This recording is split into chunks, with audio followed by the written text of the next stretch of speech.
পৰিচয়? ইয়াৰ পৰিচয়টো ময়ে কৰাই দিছো। ই ভানু প্ৰতাপ চলিহাৰ কুলংগৰ পুত্ৰ ভুজংগ চলিহা। এই উছমান ভাই মনে মনে থাক, নাম মোৰ ভুজংগ। ভুজংগ মানে সাপ। খং উঠিলে চিনি নাপাও কোন কাৰ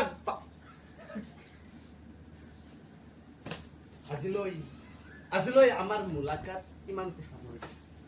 পিতাৰাক জনাই দিবা অহা আঘোণ মাহৰ 9 তাৰিখ ইংৰাজীৰ 25 নৱেম্বৰ সোমবাৰে আমাৰ বিয়া। পিতাৰাক জনাই দিবা কন্যাদান কৰিবলৈ যাতে সাজু হৈ থাকে।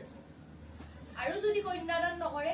আৰে ভুজংগৰ গঁৰালত তেজ চেলেকিবলৈ জিভা মেলি থকা পোহনীয়া কুকুৰৰ অভাৱ নাই। গঁৰালৰ দুৱাৰ খুলি দিলেই বুঢ়াৰ মাংস তেতৰ। আৰে উছমান ভাই পিস্তল